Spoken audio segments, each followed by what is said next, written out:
1,00,000 మంది శివభక్తులతో కలిసి మహారుద్రాక్ష పూజలో పాల్గొనండి. వెంటనే కాల్ చేసి మీ పేరును నమోదు చేసుకోండి. నమస్తే అండి. నమస్తే. వంశీ గారు మామూలుగా అంటూ ఉంటారు, అరే దేనికైనా అదృష్టం ఉండాలిరా, ఆడేమో అంత మంచోడు, వాళ్ళ భార్య ఏంద్ర బాబు అంత గయ్యాలి అని. లేదా ఆ అమ్మాయి ఎంత మంచిది, ఈ అబ్బాయి ఏంద్ర ఇలా ఉన్నాడు. వాళ్ళే కూడా అనుకుంటాం, నేను ఎంత మంచిగున్నా మా ఆయన చక్కగా లేడు, లేకపోతే నేను ఎంత మంచిగున్నా మా భార్య. సో అంటే ఈ టాక్సిక్ రిలేషన్ మంచి వాళ్ళ మీద బాగా అలాంటి పీపుల్ టార్గెట్ అసలు ఎందుకు చేస్తారండి? అంటే అంత మంచిగా ఉన్నారు కదా, బాగా చూసుకోవచ్చు కదా, అని ఎందుకు టార్గెట్ చేస్తారు? సో మీరు అన్నట్టుగా ఫ్యామిలీస్ లోనే కాదు, ఆ, మన వర్క్ ప్లేస్ లో కూడా, బయట తెలియని పరిస్థితుల్లో కూడా ఈ టాక్సిక్ బిహేవియర్ మంచి వాళ్ళనే టార్గెట్ చేస్తారనమాట. మంచి వాళ్ళని టార్గెట్ చేయడంలోనే వీళ్ళకి ఒక ఆనందం. ఎందుకంటే మనం ఒక 10 నిమిషాల్లో చూద్దాం. ఒక అడవిలో ఒక పెద్ద చెట్టు ఉందండి, చాలా పెద్ద చెట్టు, ఎనర్జెటిక్ చెట్టు, ఎంతో మందికి నీడనిస్తుంది. ఆ దారిలో నడిచే వాళ్ళకి నీడనిస్తుంది. వర్షం పడుతుంటే దాని కిందకి కొంతసేపు కూర్చుంటారు, ఎండ తగలకుండా ఎన్నో జంతువులు వచ్చి దాని కింద. అంత పెద్ద స్ట్రాంగ్ చెట్టు, జంతువులు కూడా అక్కడిక్కడ తిరిగి వచ్చి సేద తిడతాయి కొంతసేపు దానికి. అంత పెద్ద చెట్టుని ఒకరోజు ఏం చేస్తుంది, ఒక క్రీపర్ చెట్టు వస్తుంది. క్రీపర్ చెట్టు అంటే పాకుతుంది కదా, దాన్ని క్రీపర్ ప్లాంట్స్ అంటారు. అది చిన్నగా ఇట్లా పాకుతూ పెద్ద చెట్టు దగ్గరికి వస్తుంది. చెట్టు నువ్వు ఇంత పెద్దగా ఉన్నావు కదా, నేను చిన్నగా ఉన్నా కదా, నాకు ఎక్కడ సపోర్ట్ దొరకట్లా. క్రీపర్ చెట్టుకి సపోర్ట్ ఉండదు, పడిపోతుంది. నాకు ఎక్కడ సపోర్ట్ లేదు చెట్టు, నాకు కొంచెం సపోర్ట్ ఇవ్వవా? నేను నీడలో అంతమంది కదా సేద తీరుతున్నారు కదా, నేను కూడా సేద తీరుతా, నాకు సపోర్ట్ ఇవ్వు.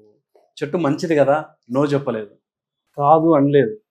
సరే వచ్చేసేయి, వీళ్ళతో పాటు నువ్వు వచ్చేసేయి అని చెప్పి సపోర్ట్ ఇస్తుంది. ఈ క్రీపర్ చెట్టుకి సపోర్ట్ వచ్చింది, పెద్ద చెట్టు ఒక కాడ సపోర్ట్ వచ్చింది.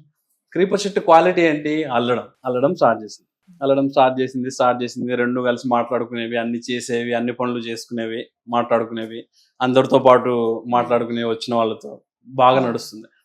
పెరుగుతుంది. దీనికి కొమ్మ ఎక్కడో పైన కనిపించింది. చెట్టు, ఆ నీ కొమ్మ చూసావా, పెద్దగా పైన ఉంది, నాకు అందట్లేదు, కొంచెం దించవా? పర్లేదు, మనోడే కదా, మన చెట్టే కదా, దించుదాంలే. కొమ్మను కొంచెం దించింది, కొమ్మ పైకి వెళ్ళిపోయింది, కొమ్మను చుట్టేసింది. అలా చేస్తూ చెట్టును మొత్తం చుట్టేసింది క్రీపర్ చెట్టు. దీనికి పాకడమే కదా, పాకేసింది మొత్తం చెట్టు. పాకి ఈ పెద్ద చెట్టుకి ఎండ తగలట్లేదు, గాలి వీచట్లేదు. ఏం చేస్తుంది? చెట్టుకి ఎండ తగలకపోతే ఆకులు రాలిపోవడం స్టార్ట్ అయింది, వీక్ అవ్వడం స్టార్ట్ అయింది. చెప్పింది చెట్టు, అరే క్రీపర్ చెట్టు, నువ్వు మరీ నన్ను ఘోరంగా చుట్టేసుకున్నావు, కొంచెం లూజ్ అవ్వు, నాకు గాలి ఆడట్లేదు, ఎండ తగలట్లేదు.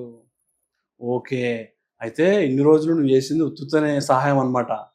నేనేదో నువ్వు మంచిదాని అనుకుని నీ దాకా వచ్చి నిన్ను చుట్టుకుంటే, నువ్వేమి ఇప్పుడు నన్ను వెళ్ళిపోమంటున్నావు, లూజ్ అయిపోమంటున్నావు. నువ్వు ఇంత సెల్ఫిష్ అనుకోలేదు చెట్టు.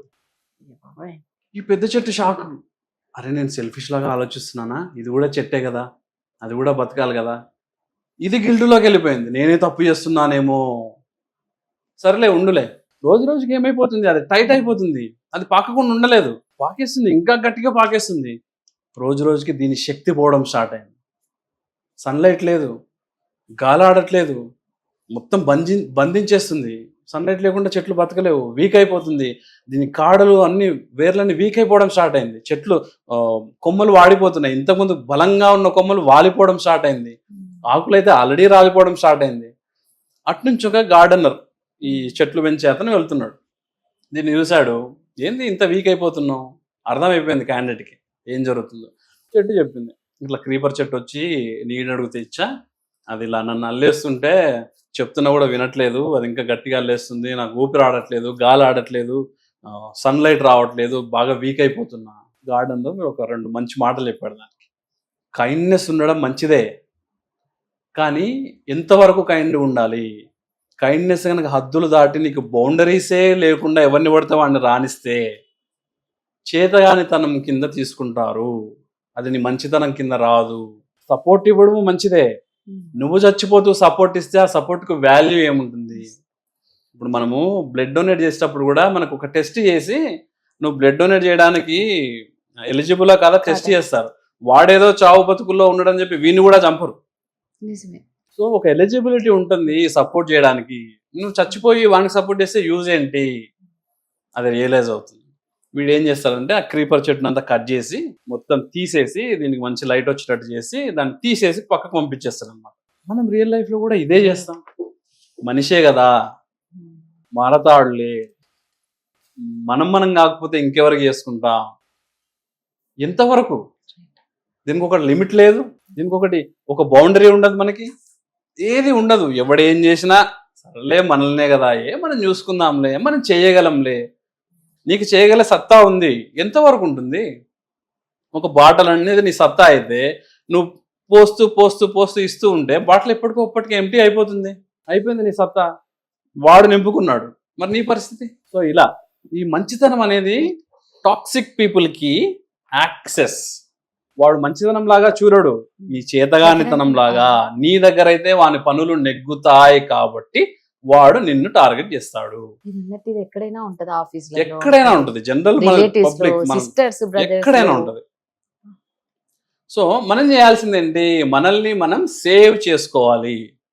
SAVE, ఈ సేవ్ మనల్ని చేసుకోవాలి. ఎస్ అంటే ఏంటండి? Stop over explaining.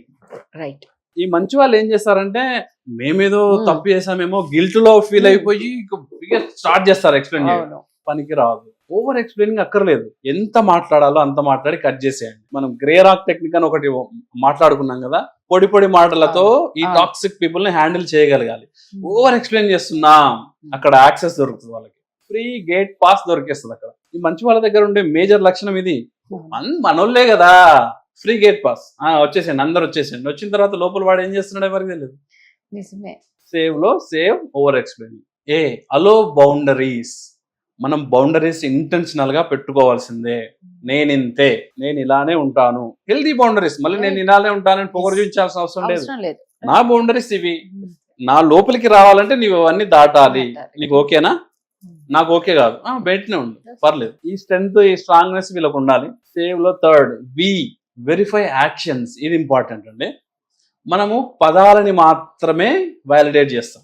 వాడు నన్ను ఇది అన్నాడు, వాడు నన్ను ఇలా చేశాడు. నేనేమంటున్నా, యాక్షన్స్ ని వెరిఫై చేయండి. ఏం చేస్తున్నాడు, నిన్ను ఇలా అనడం వల్ల వాడికి ఏమొస్తుంది, ఇది వెరిఫై చేయాలి. ఇది వెరిఫై చేసినప్పుడు ఏంటంటే మీకు ఒక క్లారిటీ వస్తుంది. క్లారిటీ వచ్చినప్పుడు వాళ్ళతో ఎలా బిహేవ్ చేయాలో మీకు అర్థమవుతుంది. ఈ emotional boundaries important. Emotional reactions ఉండకూడదు. మీరు ఎమోషనల్ గా రియాక్ట్ అవుతున్నారు అంటే అది వాళ్ళకి ఫుడ్. అది మీరు ఏడవడం కావచ్చు, మీరు అరవడం కావచ్చు, మీరు ఇంకేదైనా చేసి కోపం కావాలని తిట్టడం కావచ్చు, అన్ని వానికి ఫుడ్డే. చూసారా ఎలా చేస్తున్నారు? నేను బాగానే ఉన్నాను అండి, వాడే అరుస్తున్నాడు. ఇది వాడు ప్రూఫ్గా చూపించుకుంటాడు. ఓకే, అరవడంలో మనం అరుస్తాం, ఓకే నన్ను ఇంత మాట అంటావా, దొరికిపోయాం. ఎమోషనల్గా మనం రియాక్ట్ అయితే దాన్ని పట్టుకుంటాం. సో ఎమోషనల్గా రియాక్ట్ అవ్వదు. ఈ సేవ్, ఈ 4 లెటర్ అక్రోనిమ్ వాడుకొని మనం వాళ్ళ దగ్గర నుంచి సేఫ్గా ఉండొచ్చు. సూపర్ ఉందండి సేవ్. రియల్ గా ఇది వాడుకుంటే మాత్రం మనం సేవ్ అవుతాం. అవును. Thank you.